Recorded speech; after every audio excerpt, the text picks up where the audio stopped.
Hey guys, Itsuchi here. Thank you for signing in. I moved recently, so sorry I've been a bit MIA, just like been kind of everywhere. Anyway, we're here now. Have a few updates for you guys that I wanted to go over. I'll jump right in. While we're here on the main menu, there are a few things I wanted to talk about. One is I have filled up the menu. Like basically each menu has 5 sub-menus. Before it was kind of varying. Couple of updates with that. Obviously not all modes work. For example, team, it's going to tell you this mode's not available, try again later, because it's I'm working on team, guys. It's actually the very next thing on my list. I actually was trying to do it yesterday and today, but all these side problems kept coming up, so I fixed all the side problems. We'll get that in a moment. But yeah, team battles are about to come back. Anyway, but yeah, as you know, they'll say mode not available when the mode's not actually available. Obviously, story's not going to be available for a while. But all the other modes are pretty much working. Almost every single player mode's working. This is where the change happens. So in Hurricane Clash mode, there's now options. Roam is what I use for my testing of free roam, basically, in 3D. But what I've added is the option. So there's Hurricane Clash Roam and Hurricane Clash Sprint. Hurricane Clash Sprint is a brand new mode to the franchise that I'm introducing. I want to tell you guys now. I guess so. It's kind of a ways away, but basically in a nutshell, it's a version of free roam that's 2D side-scrolling. I had the concept for it a while ago, months ago, maybe even years ago. Yeah, years ago, but I never thought it was like worth adding to the game. But as I was redesigning the menu recently, I was like, you know, honestly, it really is different. Specifically when I was developing Kumite mode, I was like, actually, with Kumite mode in here now, this would kind of work in a 2D format. So basically, Hurricane Clash Roam is the 3D variant. You run around the Leaf Village or whatever map it is openly in 3D. Sprint is a platforming mode. The easiest way I can describe it is imagine a 3D Ninja Council. That's what I'm going for. It will still take place in the Leaf Village, but they'll be linear and more platform based. So this will kind of Roam will cover the more adventure explorative side of the free roam, while Sprint is more of the platforming ninja-esque. Like there will be some battles, and it's basically in the Clash of Ninja, the true Clash of Ninja format. So it's you can fight using full movesets in this mode. There won't be any quick time. It's Clash of Ninja, except for there's no boundaries, and you are locked to the XY axis. You cannot move in depth, so no sidestepping. It's just 2D. And the idea is there'll be more platforming sections. Maybe you'll get on the roofs. You'll be doing things like that, running up walls, fighting hordes of enemies. It's basically like a 2D Kumite mode with elements from like Ninja Council, where it is still somewhat explorative. There's secrets. You're not really spending a whole lot of time on the ground. That's what Hurricane Clash Sprint's gonna be. It'll go neck and neck with free roam, of course. Fortunately, the engine's there. All I really got to do is tweak it to basically remove sidestepping and fix to the X, whatever the camera determines as the XY axis. So it stays there. But anyway, Hurricane Clash Sprint will be a new mode. Obviously, it doesn't work now because it's not in. It comes later. Basically, when I develop formal free roam, I'll add both of these at the same time, roughly. Anyway, just wanted to let you guys know Hurricane Clash Sprint is on the way to rise. Mission mode, not added yet. Yeah, that's part of story. Versus got kind of a reworking as well. So classic battles, team battles, and then stamina battles, which has classic, in the team stamina or royale mode. Which, of course, as you guys have probably figured out from the trailers, you can do teams. There are 8 teams you can pick from. And then I added in Hurricane Clash Sprint for versus. I thought it would be a really cool thing to either have co-op mode where you share the same screen and you're co-op in this kind of 2D game running around, platforming and things like that. The second version is Sprint Versus, which I thought local multiplayer probably could support split screen on this one. It probably could, because these are shorter stages, they're very linear, so maybe one person starts from one end of the stage, this player 2 starts from the other end, and it's basically fight till all your enemies are dead, you know, on each team. Maybe there's, you know, 10 to 20 opponents on each side, and, you know, you gotta really fight, and whoever loses all their men first loses. Anyway, there will be, obviously this could change, I haven't really gone that far into it, but I do plan on integrating Hurricane Clash Sprint with local multiplayer. And of course with online, this has also been reworked. Obviously there's the co-op modes, you know, if you want to do co-op score attack, time attack, survival missions, you can do versus and all the versus modes. Royale, of course, will work here, full 8 players. Hurricane Clash, this one, you'll have all of them. Roam co-op, Roam versus, Sprint co-op, and Sprint versus, because you'll have your own dedicated screen. You can support these in their full glory. And of course, the Sprint versus won't be split screen. You'll have your own full screen. And then, of course, spectator. I'm partial to spectator. Obviously, I do want to add a spectating lobby so you can spectate others' matches, like on your friends list, which has also been integrated. Well, I will integrate it later. I'm also thinking about maybe spectator mode being like a free roam version, where, like, I think I mentioned this in a previous video, if there's 2 people fighting in an arena and you spawn in spectator, you're not just like basically screen sharing with them. You're actually there. You can pick a character and be present in the map during the battle. Maybe even run around in the background while watching the fight from all the unique angles. Maybe, of course, cinematic jutsu, you know, just play cinematically. But then, yeah, it's kind of your literal character's perspective on the battle. And if you want a better angle, maybe you can move around the stage to get, you know, a closer look. So it's like an interactive spectator. That's my goal for spectator mode. Just make it fun. But that'll come with online, of course, later in development. Extras, haven't really added anything here. This is really pretty much it. I discovered a major bug a few minutes ago, actually, probably within the last hour, and it's actually in the last demo I released, and I am so sorry for anyone that was playing on any setting that was not 120 frames per second. The game used to run flat at 120 frames per second, which, I mean, my computer can support it in a lot of situations, but obviously that's a lot of power. I added in a 60 frames, a 30 frames, of course in the higher ones. Basically the multiplier, I had a multiplier in there that was breaking the physics engine, and I had no idea it was doing it. I'm not going to go into the coding behind it, but basically character combos, any combos that involved them going into the air were broken, in particularly in these modes. You wouldn't notice in 120, you wouldn't notice it too much in these two, but if you're playing in 60 or 30, it would have been obvious people's combos would not be working well at all. I found it today, it was literally not even one line of code I had to just edit, and that fixed it. I had no idea it was there, so I'm so sorry, because I usually play on the 120, and then recently I've been playing in the 60 because I'm like, 60 is more realistic. I need to develop for 60 frames per second, not 120, to fix this very issue, so that when I'm going back, I'm not breaking things. And that's when I found it. I'm like, these combos aren't working anymore, and I'm like, what did I change? I didn't change anything. And then I realized, well, actually I did a long time ago. I just don't use that mode, which is the 60 frames per second mode. Anyway, it's been fixed. So you can now realistically play the game in 60 frames per second and it run well, much better. Well, depending on your computer, obviously 120 will run the best, but 60 runs great. So I use that now for recording because it's more realistic to what everyone else can experience. There's a new, it's not really a new mode at all. I'll do it in Royale. It's like half of a mode. So let me pick some characters. I'll do the Itsuchi, because the Itsuchi in Free Roam Royale is always great.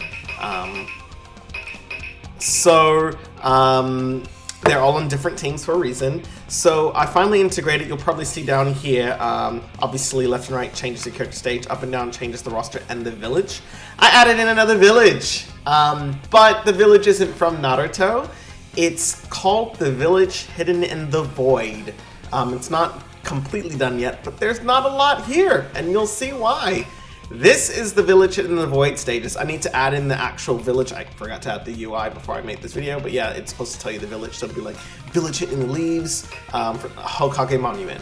And then this will be the Village in the Void circle stage. And you can choose between circle small, standard, large, octagon, small, standard, large, or square, small, standard, or large. This is basically just generic stage sizes. So that way, if you just want to go to something quick, that you can trust will be an appropriate size or shape, you can go to a, if you prefer circular, octagon, or square stages, pick the ones that are applicable. I'm just gonna go to the circle one. Yeah, and there's a catch. There's a reason why it's called the Village in the Void. Yep, because it's actually in the void. Yay! The Village in the Void. Actually, why am I doing this in 1080? This will look even better because basically I did this so that the game runs faster. It's kind of like a mode to enable low computers to, at their very core, be able to enjoy this game really well. I'll just do 60, why not? Obviously the video itself will still be in 1080 because I'm recording in 1080, but it'll still just look prettier in general. Let's try that again. But this is, yeah, it's again not a new mode technically. It's a stage thing. Look at it, it's beautiful. Basically, all the only things I need to add after this is the boundaries. I want to have like a white line and boundaries. It's just kind of weird to draw a circle, an octagon, and a square, and a white glowing line.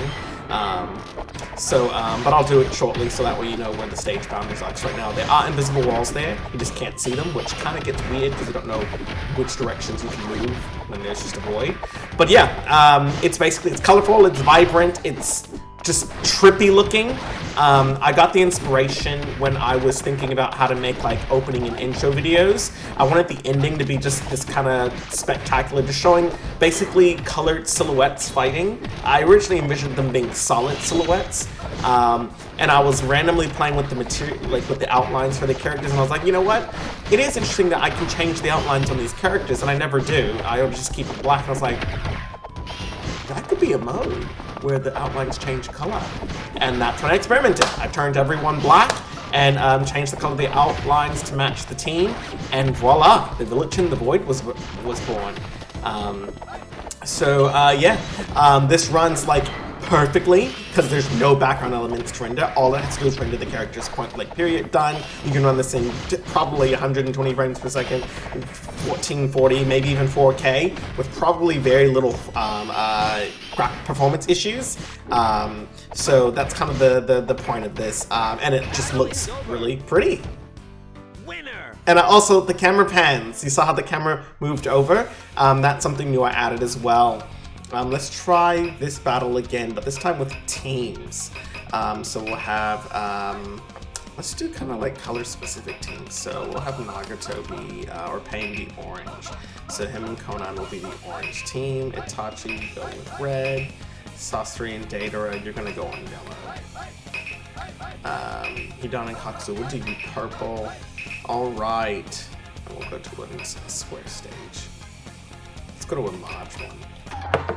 Get ready. So, same story. It can also be kind of cool for team battles when there's a lot going on, like this kind of chaos.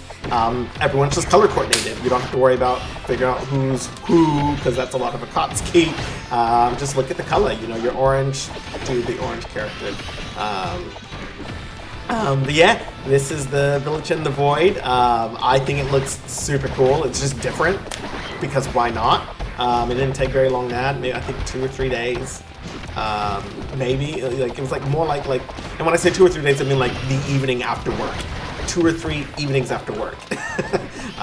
It took to get this in, so it wasn't like a big deal at all to add. I just got the idea of the ones like, this would be kind of fun, and it looked really cool, so I added it.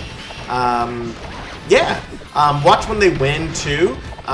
What I do is after the battle ends, again in filter of the until I get victory screens up, the camera will just pan over to whoever won. It'll say winner, and it'll zoom in. And when there's a case where there's teams, they'll zoom into whichever team member has the highest health, because they obviously would have performed the best by having the highest percentage left. So yeah, that's how it works. Who's gonna win this? Ooh. updated. I just got a lot of life. Oh, but he's like, yeah, I think Hidan and Kaku's are gonna win this one. Yeah, Hidan and Kaku's are gonna win this one. Battle is Hey! winner. And Hidan have the highest life, so it's into Hidan. So that's the new mode. Yay! Well, new stage / village. Yeah, you basically just push up or down on the character select and that goes to it. Also, you may have saw in the videos too, I forgot to mention this earlier, when I did the Kumite mode, which we'll actually go ahead and play a little bit of that too. Remember I told you some of the combos are kind of broken in the gameplay videos I posted recently? That was actually due to that problem I told you with the 60 frames per second. It was the first time I started recording in 60 frames per second, because for longer videos, a video could be 32 gigs big and it would just take forever to upload. So I was like, let me just play the game in 1080p so I can record in 1080p for smaller video sizes, and it worked. But that's why all those combos are broken in the gameplay. It was that problem. But not only has that been fixed, I also finished the 3rd training field's Kumite characters, which are the Reddit showed in gameplay they weren't ready, but now they're ready. Hooray! Look, it's Red Ninja. And basically, their masks spawn at random. So there's I think 16, oh no, there's 13 different kinds of masks that they can spawn with, and 3 body types. There's the standard Jonin. There's the standard Jonin. There's a muscular variant. Let's see if I can spawn a muscular variant. And then the fat variant. Oh, level 2. Standard variant, and they all spawn in at random. There's a randomizer. Oh, that's the fat one. Standard. Where's the muscular guy? He should be in here. There's the muscular one. So he's like the same size as the standard, just muscular. Yeah. I guess that's kind of bigger. Yep. There is technically a kid version, which was in Revolution 2. It was really skinny. That one, the model in the game has problems porting in, and I can fix it in Blender.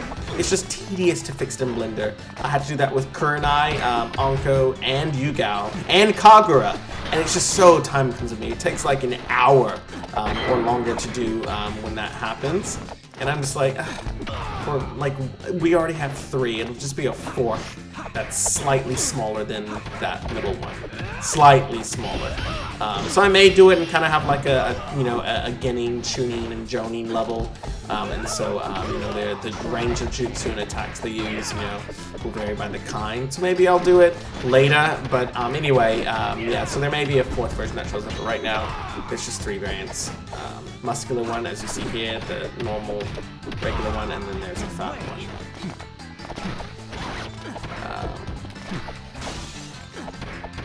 Oh yeah, sorry, I forgot. Sorry for the frame rate drop. I forgot to turn off the 1440. Yeah, it's hard for my computer to render.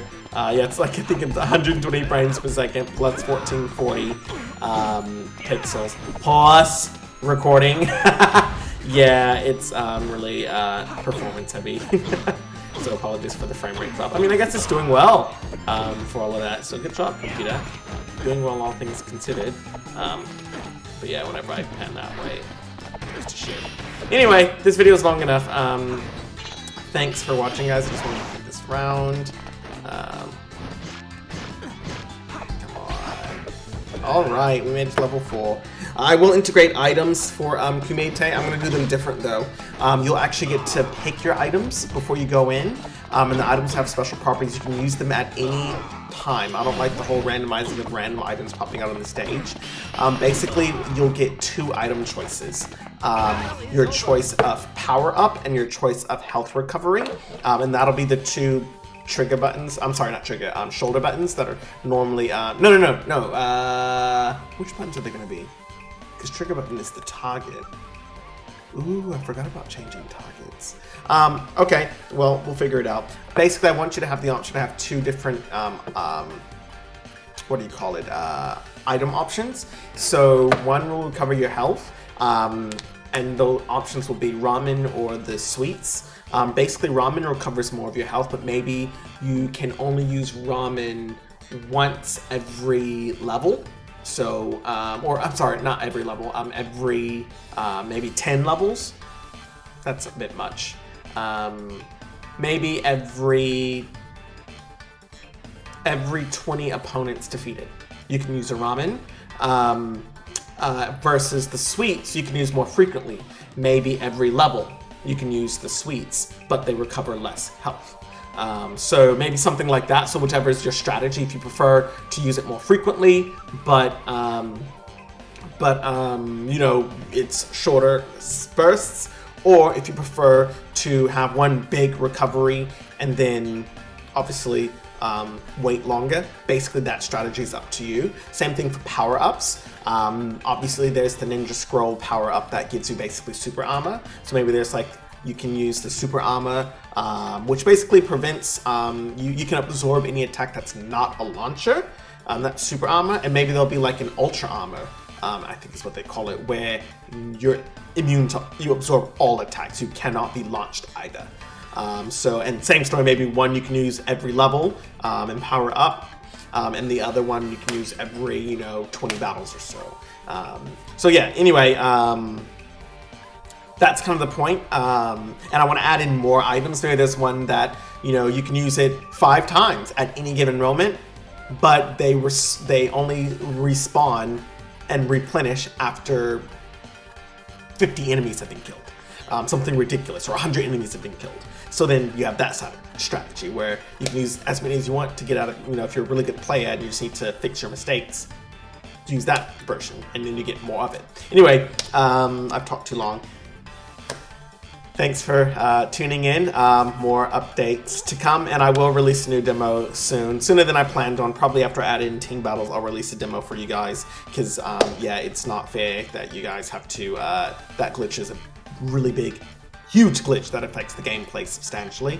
So yeah, I'm gonna try to get another demo out pretty quickly for you guys. I'll probably add team battles, and after team battles are up and running and back in the game, I'll probably give another demo, because that's gonna be a lot of stuff, new characters, new modes, team battles are back. That'll be a pretty big update and worth releasing another demo. So stay tuned, guys. Thanks for watching. Enjoy the rest of your evenings. Bye.